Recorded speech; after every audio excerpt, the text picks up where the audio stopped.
নমস্কার, হরে কৃষ্ণা। তো আজ আপনারা সবাই জানেন মহাশিবরাত্রি। তো মহাশিবরাত্রির এই পুণ্যতিথিতে আমি তার নাম নিয়েই শুরু করছি। তো আপনারা সবাই এই মহাশিবরাত্রিতে অন্তত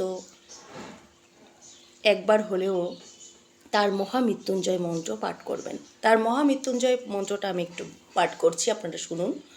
নমো ত্রম্বকম যজামহে সুগন্ধি পুষ্টিবর্ধনম উর্বারুকমেব বন্ধনাৎ মৃত্যুর্মুষ্য মমার্মিতা। নমো ত্রম্বকম যজামহে সুগন্ধি পুষ্টিবর্ধনম উর্বারুকমেব বন্ধনাৎ মৃত্যুর্মুষ্য মমার্মিতা।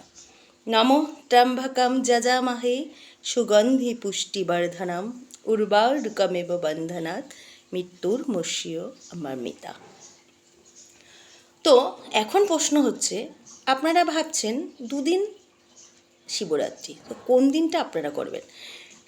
26শে ফেব্রুয়ারি বুধবার নাকি 27শে ফেব্রুয়ারি বৃহস্পতিবার? আপনাদের মধ্যে একটা কনফিউজড। তো আমি বলবো ন্যাচারালি আপনারা যারা 4 প্রহর মেনেই সাধারণত আমাদের শিবরাত্রি ব্রত পালন করতে হয়, তারা অবশ্যই বুধবারটা সারা রাত পাচ্ছেন। বুধবারে করাটাই সবচেয়ে শ্রেয়। যারা পারবেন না তারা অবশ্যই বৃহস্পতিবারেও করতে পারবেন, কিন্তু তারা কিন্তু 4 প্রহর পাবেন না। তো এবার আমি সময়সূচিটা একটু বলবো। যারা বুধবার থেকে বৃহস্পতিবার শিবরাত্রির জল ঢালার সময় 9:42 থেকে পরদিন বৃহস্পতিবার 27 তারিখ 8:31 পর্যন্ত। তো এবার বলবো আমি বুধবার যারা 4 রাত্রি প্রহর করে জল ঢালবেন সেই সময়সূচি। প্রথম সময়সূচি হলো 6:25 থেকে 9:28 অবধি।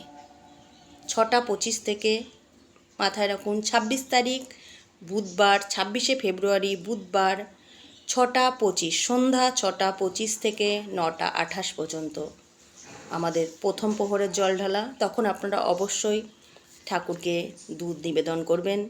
পরবর্তী দ্বিতীয় ধাপ হচ্ছে 9:28 থেকে 12:31 পর্যন্ত। সেই সময় ঠাকুরকে আপনারা দই দেবেন। তার পরবর্তী প্রহর হলো তৃতীয় প্রহর সেটা হচ্ছে 12:21 থেকে 3:34 পর্যন্ত। তখন আপনারা ঘি দেবেন। তারপরে চতুর্থ প্রহর, যেটা ব্রহ্ম মুহূর্ত, সবচেয়েতে ভালো লর্ড পাওয়ার, সেটা হলো 3:34 থেকে 6:35। তখন আপনারা শিব ঠাকুরকে মধু দেবেন।